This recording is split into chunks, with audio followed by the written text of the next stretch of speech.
Hoje meditaremos em Ageu 1, 4 a 11, e o título que eu estou dando à mensagem é Balanço Geral. Então vamos lá para Ageu 1, 4 a 11, para a leitura na versão bíblica conhecida como Nova Almeida Atualizada. O texto de Ageu 1, 4 a 11 diz assim: Acaso é tempo de vocês morarem em casas luxuosas, enquanto este templo permanece em ruínas? O problema aqui é que estavam deixando Deus de lado. O templo representava a presença de Deus no meio do povo e o templo estava em ruínas. Ele continua: Portanto, assim diz o Senhor dos Exércitos: considerem o que tem acontecido com vocês. E aqui quero só destacar que o considerem, ou o que tem acontecido, essa palavra que considerem, na verdade, na língua original, no hebraico, é uma ordem. E a ordem é a seguinte, é Simu Levavechem, que é o seguinte, é um imperativo, uma ordem, né? Então, coloquem os corações de vocês. Então, olha, quando fazemos um balanço, nós devemos olhar aquilo que está acontecendo, por que estamos assim, olhamos para trás, o que é que fizemos e qual foi o resultado. A palavra aqui é: coloquem o coração de vocês nisso. Em outras palavras, analisem muito bem, né, o que é que tem acontecido com vocês. E olha o que é que estava acontecendo com aquele povo naquele momento da história. Vocês semearam muito e colheram pouco. Geralmente quem semeia muito, colhe muito. Mas eles semeavam muito e colhiam pouco. Comem, mas isso não chega para matar a fome. O normal é comer e ficar saciado. Bebem, mas isso não dá para ficarem satisfeitos. Põem roupa, mas ninguém se aquece. E o que recebe salário, recebe-o para colocá-lo numa sacola furada. Olha, esse é um texto bíblico, né? De antes de Cristo, e é tão atual. Assim diz o Senhor dos Exércitos: considerem o que tem acontecido com vocês. Novamente aquela expressão Simu Levavechem. Coloquem o coração, prestem atenção. Né? Essa expressão até hoje é usada no hebraico moderno para prestar atenção. O professor vai chamar a atenção de algum aluno que está meio distraído e diz: sim, leve, coloque o coração. Então, coloque o coração, analise. Vão até o monte, tragam madeira e reconstruam o templo. Naquele momento, o templo era o símbolo da presença de Deus. Dele me agradarei e serei glorificado, diz o Senhor. Vocês esperavam que fosse muito, mas o que veio foi pouco.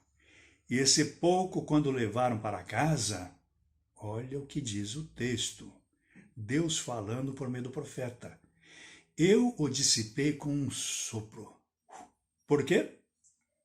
Pergunta o Senhor dos Exércitos. Porque o meu templo permanece em ruínas, enquanto cada um de vocês corre por causa da sua própria casa. Cada um corria pelos próprios interesses. Por isso os céus retêm o seu orvalho, e a terra não produz os seus frutos. Fiz vir a seca sobre a terra, e sobre os montes, sobre o cereal, sobre o vinho, sobre o azeite, sobre o que o solo produz, sobre as pessoas, sobre os animais e sobre todo o trabalho das mãos. Todo mundo sabe que de tempos em tempos é saudável parar e fazer uma avaliação do desempenho. Né? Isso é normal, todo mundo faz isso. As empresas obrigatoriamente preparam os seus balanços anuais. Empresários mais dedicados e mais inteligentes vão além. Não dispensam os balancetes mensais ou até mesmo semanais. Eles sabem que é importante verificar o resultado das suas ações para mudá-las quando necessário.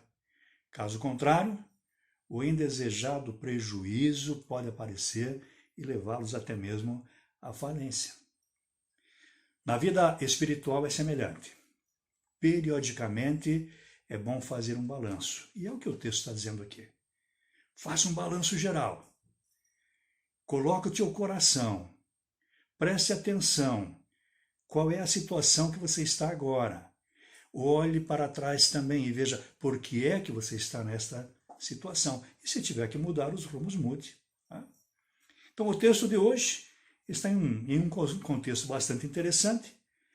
Como o povo não parava para fazer o balanço geral, tão necessário, Deus mesmo se apresentou a eles, né?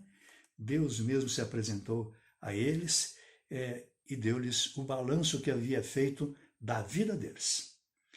E desafiou-os a analisar os resultados, a colocar o coração, a prestar atenção e verem aí os caminhos que estavam levando àqueles resultados que não eram bons.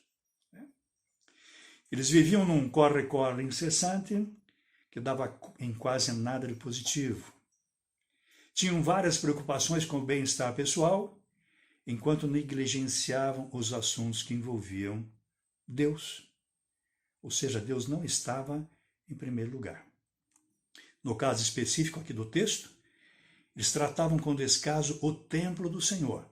O templo estava em ruínas, ao mesmo tempo em que eles viviam demasiadamente preocupados com o conforto, o embelezamento das próprias casas. Então era só olhar com atenção. Sim, leve, coloque o coração. Né? O balanço era claro, mostrava que Deus não era prioridade na vida deles. Olha, aplicando, ainda que situações diferentes, e em situações diferentes, né? O apelo deste texto continua atual. Também nós, olhando aqui para a nossa condição espiritual, podemos concluir se os nossos caminhos, na Bíblia aqui, caminhos sinônimo de atitudes, se os nossos caminhos têm nos levado a lugares que estão de acordo com o desejo de Deus ou não. Sempre é hora para um bom balanço. Pare. Sim, leve, coloque o coração. Pare, analise. Veja por onde os seus caminhos estão levando você. E se por acaso você percebe que eles não destacam a pessoa de Deus, não dão prioridade à pessoa de Deus, não colocam Deus em primeiro lugar, como o Antigo e o Novo Testamento mostram que nós devemos fazer. Peça perdão, volte atrás, mude de atitudes. No linguajar da Bíblia, trilhe por outros caminhos. Sua situação presente tem boas chances de ser o resultado de ações erradas do passado em relação a Deus e ao seu reino. Sim, leve. Preste atenção. Coloque o coração. O balanço cristão só é positivo se mostra Deus como prioridade.